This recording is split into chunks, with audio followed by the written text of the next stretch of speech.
এবার আমরা একটু অন্য কনসেপ্টে যাব, যেমন আমরা দুটি ইমেজকে এখান থেকে ওপেন করি। ইমেজ এবং এখানে অ্যাডজাস্টমেন্ট হিউ। আমরা যে শুধুমাত্র হিউ করছি একটি কালার উপর তা নয়, আমরা ইচ্ছা করলে সম্পূর্ণ ইমেজটিকেই কালারাইজ করতে পারি। সেক্ষেত্রে আমাদের সম্পূর্ণ ইমেজটি আগে সিচুয়েশন মেনটেন্স করে সম্পূর্ণ ইমেজটি একটি কালারের উপরে কালারাইজ হবে। শেষ হিউ সিচুয়েশন। নেক্সট এবার আমরা যাই কালার ব্যালেন্স। আমাদের রেড কালারটি অনেক বেশি এখানে, সেক্ষেত্রে আমরা রেড কালারটিকে কমাতে আমরা ব্যালেন্স অপশনটি অবশ্যই এখানে আমরা ম্যাজেন্টায় যাব না, আমরা ম্যাজেন্টা কমিয়ে নিয়ে আসবো এবং এখান থেকে আমরা কিছুটা ব্লু। সেক্ষেত্রে আমাদের ইমেজটি অনেক সুন্দরভাবে অ্যানালাইজ হবে কালার ব্যালেন্সের উপর। আমরা F12 চেপে চেঞ্জ করে দেখি যে আমাদের ইমেজটি অনেক সুন্দরভাবে ফিক্স হয়েছে। ওকে ফাইন, আমরা এখন অ্যাডজাস্টমেন্ট থেকে অন্য যে colour black and white. Black and white খুব সহজ অপশন, আসলে তা নয়। এখানে রয়েছে আমাদের কিছু প্রিসেট, ব্লু ফিল্টার, এখানে রয়েছে ডার্কার গ্রিন ফিল্টার। এভাবে আমরা প্রিসেটকে চেঞ্জ করে দেখতে পারি যে আমাদের ইমেজ ইফেক্টটি ব্ল্যাক অ্যান্ড হোয়াইটের উপর কোন কালার কেমন চ্যানেলে কেমন ভ্যালুতে র্যান্ডমাইজ হয়, এবং র্যান্ডমাইজ না, এখানে আমাদের যে প্রিসেটগুলো র্যান্ডমাইজ করার জন্য। যাই হোক, আমরা এখন রেডকে বাড়িয়ে দেখতে পারি, কমিয়ে দেখতে পারি যে আমাদের ইমেজের কোন অংশ থেকে রেড কালারটি কমছে এবং বাড়ছে। এখানে ইয়েলো,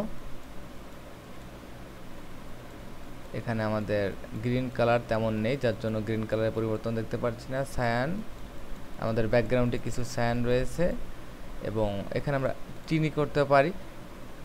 আপনার টিন কালার সিলেক্ট করার পর আমরা টিন কালারটিকে এখানে সিলেক্ট করতে পারবো যে কোনো একটি রঙের মাধ্যমে। আমরা এটিকে অবশ্যই, এবং টিন্টের ব্যালেন্সটা একটু কমিয়ে নিয়ে আসি এবং এখান থেকে আমরা হিউ করতে পারবো। এটি আমাদের সেই হিউ সিচুয়েশন, বা এটা সিচুয়েশন এবং হিউ দুটি অপশনই এখানে রয়েছে।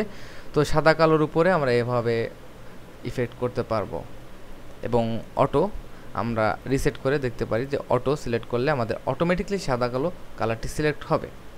কিবোর্ড থেকে আমরা এগুলো শর্টকাট দিতে পারি, যেমন এখানে ব্ল্যাক অ্যান্ড হোয়াইটের জন্য অল্টার শিফট কন্ট্রোল বি, এইভাবে আমরা অ্যাপ্লাই করতে পারি। ফটো ফিল্টার অনেক সুন্দর একটি অপশন, এবং ফটো ফিল্টার কীভাবে কাজ করে, আমরা যে কোনো একটি কালারকে সিলেক্ট করি এবং সিলেক্ট করার পর আমরা এটিকে যত বাড়াবো সেই কালারটি তত ইনক্রিজ হবে, অন্য কোনো কালার নয়।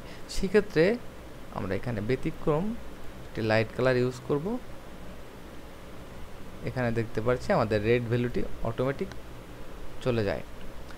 তো এভাবে আমরা ফটো ফিল্টার ইউজ করতে পারি। আপনারা অবশ্যই অ্যাডজাস্টমেন্ট মেনু নিয়ে ঘাটাঘাটি করলে অনেক সুন্দর কিছু জানতে পারবেন। আমরা শুধু আমাদের যেটা দেখানো দরকার সেরকম কিছু অপশন দেখাচ্ছি। চ্যানেল মিক্সার, ওকে, চ্যানেল মিক্সার এখানে দেখতে পাচ্ছি রেড গ্রিন ব্লু, আমরা চ্যানেলটিকে মিক্স করতে পারবো। সেক্ষেত্রে আমি আগেই বলেছি এখানে আমাদের চ্যানেল রয়েছে, তো এখানে আমরা দেখতে পাচ্ছি channel, blue channel, green channel, red channel, এবং আমরা এই চ্যানেলটাকে মিক্সার করার জন্য ইমেজ অ্যাডজাস্টমেন্ট, এখান থেকে আমরা চ্যানেল মিক্সার, ওকে ফাইন। আমরা এখান থেকে রেডকে কমাতে পারবো, বাড়াতে পারবো। তো রেডটা আমরা কমিয়ে কিছুটা কমাবো, গ্রিনটা আমরা এখান থেকে একটু ইনক্রিজ করব, এবং ব্লুটাকে আমরা -2-তে দেবো, এবং ওকে। এই একটি ইমেজকে আমরা বিভিন্নভাবে ফিক্স করতে পারি। আমাদের রেড কালারের যে সমস্যাটা রয়েছে, অনেক সময় ক্যামেরাতে পিকচারগুলো তোলার পর এই রেড কালারের সমস্যাটা হয়ে থাকে, ওকে। আমরা নেক্সট এখানে দেখতে পাচ্ছি যে ইনভার্ট অপশনটা জাস্ট নেগেটিভ।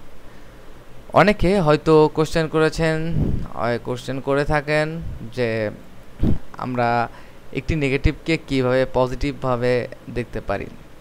আপনাদের যাদের স্ক্যানার আছে ইনস্টল করা, আপনারা যে কোনো নেগেটিভকে স্ক্যানিং করুন, এবং স্ক্যানিং করার পর আমরা যেমন এটিকে নেগেটিভ করতে পারছি, আপনি জাস্ট Ctrl+I প্রেস করুন, আমরা এই অ্যাডজাস্টমেন্ট মেনু থেকে ইনভার্ট অপশনটি ব্যবহার করতে পারি। এর কোনো সাব অপশন নেই, সহজ, এবং এটি খুবই জরুরি। আমরা ইচ্ছা করলে যে কোনো স্ক্যানার মেশিন দিয়ে নেগেটিভ অপশনের মাধ্যমে ইনভার্ট অপশনের মাধ্যমে নেগেটিভগুলোকে পজিটিভ করে প্রিন্ট আউট করতে পারি। তো আমরা দেখলাম যে কিভাবে অ্যাডজাস্টমেন্ট নিয়ে কাজ করা যায়, এবং এখানে রয়েছে এইচডিআর টোনিং। এইচডিআর হচ্ছে হাই ডাইনামিক রেঞ্জের যে পিকচারগুলো রয়েছে সেগুলো। এখানে শ্যাডো হাইলাইটস, আমরা এখানে শ্যাডো অ্যামাউন্ট, হাইলাইটস অ্যামাউন্ট বাড়াইতে পারবো। তো আমরা এখন আর অ্যাডজাস্টমেন্ট মেনু নিয়ে কাজ করব না। এখানে 3টি অপশন রয়েছে। নেক্সটে আমরা 3টি অপশন এবং ইমেজ সাইজ, ক্যানভাস সাইজ এবং ইমেজ রোটেশন এগুলো দেখব। ধন্যবাদ।